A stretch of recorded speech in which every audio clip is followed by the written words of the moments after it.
This, when I grew up, there was a magazine called the Saturday Evening Post. Now, the Saturday Evening Post actually was very popular in the 1940s and 50s, long before I was born, even before that, I think. But in this magazine, they carry some very clever articles. This is one I thought was especially good. It's the 7 stages of a cold, going through the first 7 years of marriage.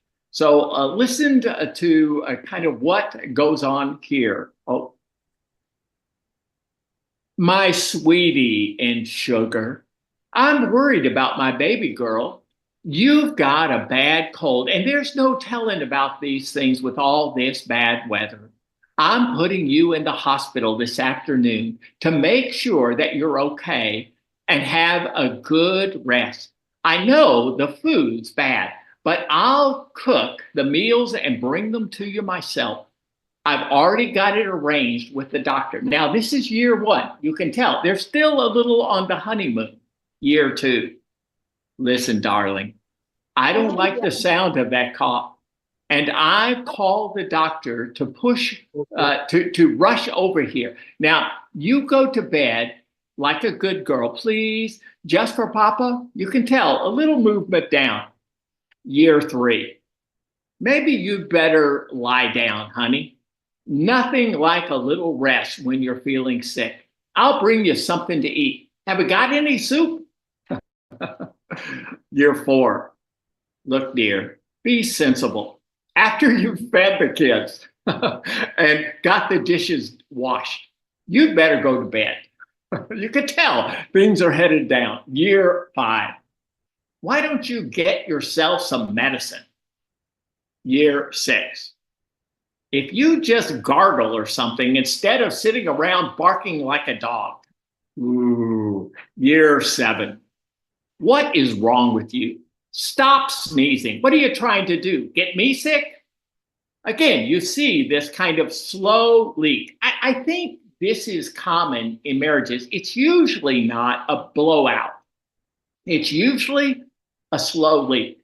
That little by little, it goes down and down. Now, I do think we wake up one day and say, what happened? That's not the design of God. The design of God is it grows and gets better and better and better until it is a source of fruitfulness for others. That's the design of marriage. I love this picture. It comes from the California redwood forest, and the tree is called the couple. If you look at it closely, you'll see it starts from the bottom as 2 separate trees. They get closer and closer until they join and become one tree. This is a beautiful picture of the 2 shall become one. Now, you got to wonder, why is that so rare? What happens more often is there is a division cutting between groom and bride, man and woman, and they're not experiencing what God designed from the very beginning. Now, there are a couple of quotes that I think give a little bit of a hint of the reason. This had to be written by a woman, but it said, marrying a man is like buying something you've been admiring in a shop window.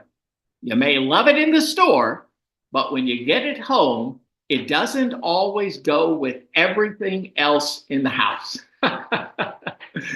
Another quote that I think is very appropriate. Getting married is like going on a vacation to the beach.